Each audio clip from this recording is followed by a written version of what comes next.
The number one hack for being amazing at anything. This is my magic chart of awesomeness.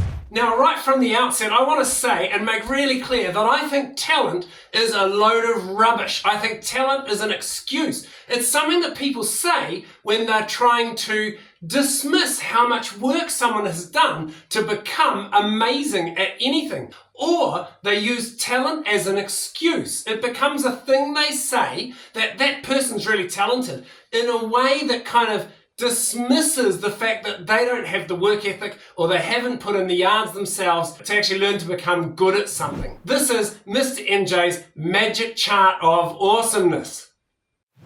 From the outset, one of the first things I want to do is take the mystery away from amazing, the mystery away from being awesome.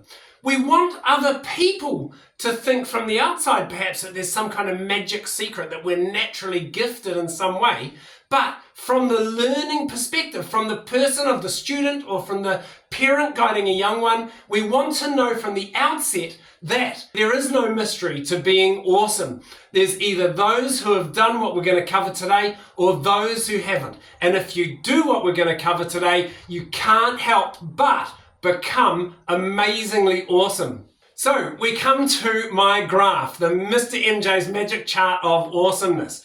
And you'll see on the y-axis that we've got this level of awesomeness. Now here we're measuring the layers of skill, the layers of ability that we have in any field. And you'll notice at the beginning, at the bottom, we have completely useless. This is the beginnings. It's before we learn. And before we learn anything, we know nothing. We have no skills and we are useless at it.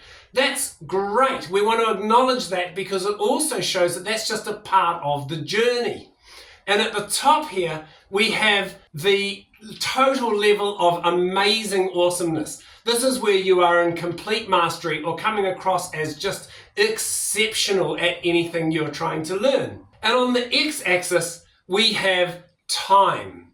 Now, no one starts amazingly awesome at anything that we learn. Every single person, regardless of how good they will get, must start at the level of completely useless, which is exciting because it shows that we're on a journey. So what is the secret ingredient that people do or use to become amazingly awesome at anything? Well, really, it comes down to putting in the work. And you might think, well, that's pretty obvious. Those who want to be good at something, they practice it. And if they don't want to be good, they don't practice. Now, practice is a word that I really don't like, because it sounds like a chore. It sounds like something that you're doing because you have to do it, and as a result, there's no enjoyment in the learning. I prefer the word play. I think play is much more fun. It denotes that learning should be fun, that we should be embracing the journey. So, across our time element, we want to see how many times a week we devote to the pursuit of becoming awesome. How many times a week we work on the thing we want to gain skills in. If you do one engagement a week, so you work on the thing, you play in the area you're trying to learn just once a week, you will, over time, get some marginal, small levels of skill. But being completely honest, you're going to be pretty close to that useless level. And if there are other people around you who are working more than you, you're going to feel self-conscious about the fact that you're struggling in this discipline. At the end of a year or a period of time of doing that, because you don't get that sense of success, naturally, most of these people will quit in that discipline. They're the ones who say, I did that for a little while and I just wasn't talented in it. Rubbish. We said before, there's no such thing as talent. They just didn't have the work ethic to actually get good at it. If I work on whatever I'm trying to become amazing at twice a week, then I will get better than one.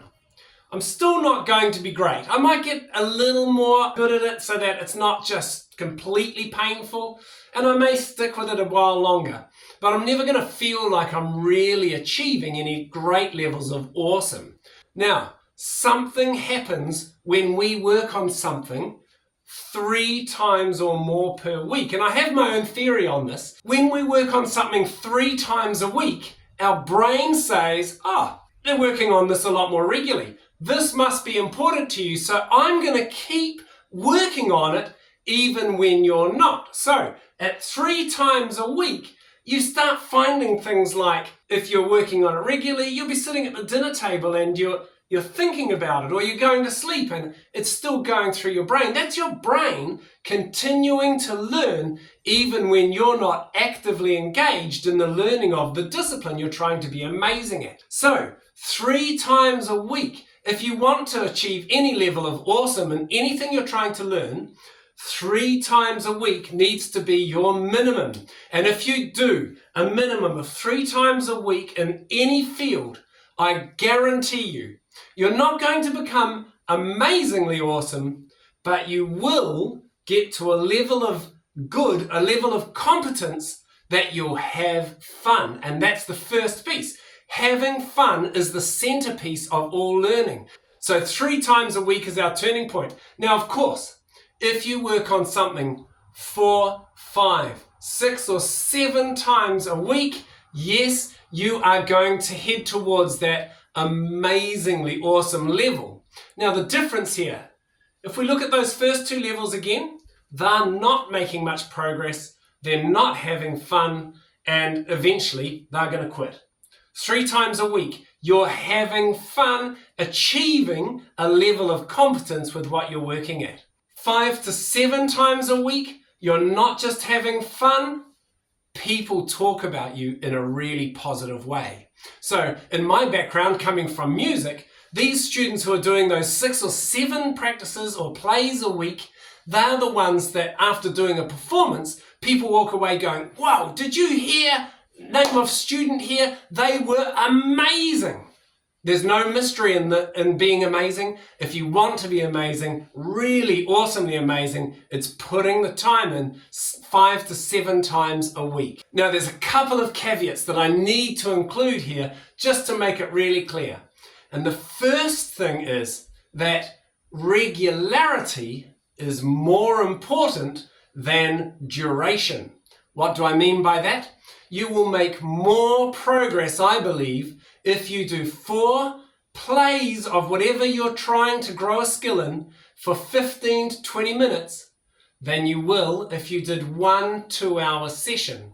And I think the real difference here is exactly what I was talking about before. It's that ability of the brain to continue learning even when you're not, when you're doing it 3 or more times a week.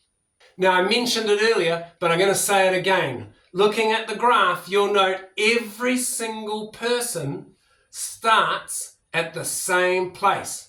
There is no such thing, in my experience anyway, as some kind of magical savant who's just naturally incredible. It's the process of learning. We have to do the time to become amazingly awesome. And we want to take that mystery away because that's exciting. It means even if you start something and you feel like you're not very good, if you can embrace the concept of, yes, that's just the first step, then you know that you're on a journey and that becoming amazingly awesome is simply a matter of time, patience, and sticking with it. I also want to mention that skill is relative. When we think of a level of skill in anything, the first thing we do to determine whether we are good at it or not is compare ourselves to others. And I can tell you right from the outset, comparing yourself constantly to others is a recipe for misery. Too often, then we think that their progress is something we should be having. We can't see the amount of work or play that they're doing in that regularity of sessions to become amazingly awesome. So we then make assumptions about whether we think we have the skill or not. The reality is you do have the skills. You can be amazingly awesome, but to do it, you have to put the time. So, because skill is always relative, the only assessment metric that actually has any value is to measure your own progress against yourself. And don't measure whether you are good or not, because you know good is a relative measure and it's a natural consequence of doing the time. The only thing that's truly in your control is whether you do the time. So, do I do those 3 or more sessions per week? That's the only thing you can truly control. So make sure you do that and trust in the process that achieving that amazingly awesome will come as a consequence. And finally, the shortcut, the magic shortcut that gets you the absolute fastest to that level of amazingly awesome in the chart. The shortcut is doing the work.